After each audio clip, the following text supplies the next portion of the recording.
Yeah, first of all about the school, it's in a rural area near Frankfurt, about 50 kilometers from Frankfurt, and it's in fact the biggest school in Germany as far as general education goes.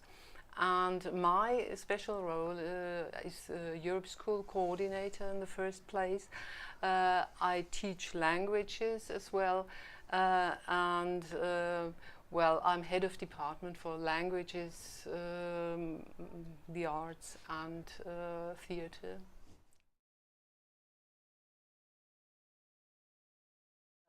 As a Europe school, we have concentrated for more than 25 years on European competencies, international skills, and also global competencies, because we have never seen our role as being that of Eurosceptics or even that of Eurocentrism.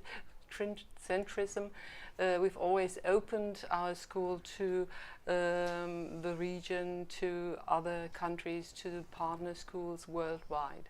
So in order to be successful and have exchanges and allow pupils to leave school in any way, they have to be able to acquire international competencies and also on a global level.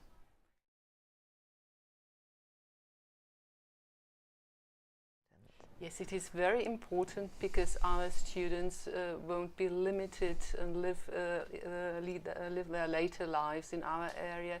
They need to be able to communicate with others worldwide and also acquire social competencies and communicative competencies to manage getting along well with each other.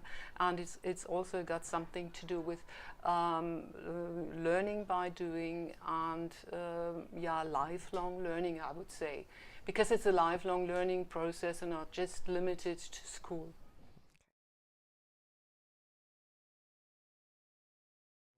Yes, for this project we used project days and taught our group that was involved in the project on special days. But in general we've got a curriculum including the European and global dimension, and so basically that is our focus should be, well it is, but it also should be, of course. Well, of course, some ICT problems that we usually have and which we cannot really overcome because digital media is something new, and whenever we want to get involved in a broader way, that causes problems. Well, for the students, they were quite open and interested. That was no problem, and the colleagues were also quite satisfied with our project, and we also informed the parents and the teachers about it. So it's just a question of transparency, I think.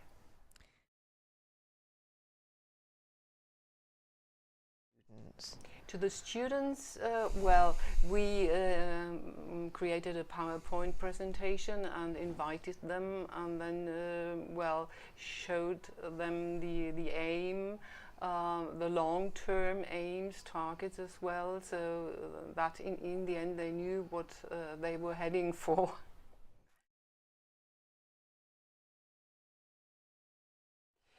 I think the best way is to just get them all, practically, to get them all into the computer room and stay there with them and help them doing that survey, but then letting them do it individually using the computer.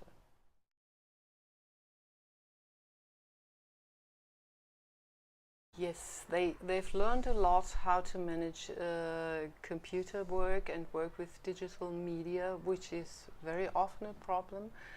and they learned how to use professional competencies, communication skills, and all other skills that we did in the survey.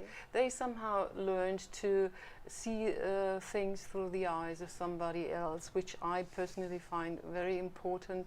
And well, in the course of this project, they have really walk a mile in somebody else's shoes. That's one of the other slogans I think is important.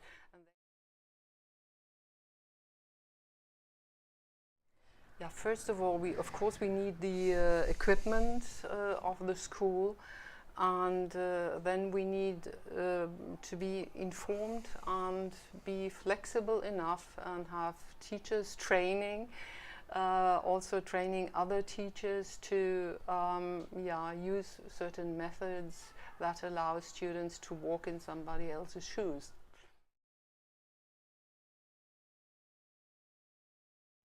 Yeah, I would show them the importance of global competencies for students' later lives, and as I put it early on, lifelong learning process.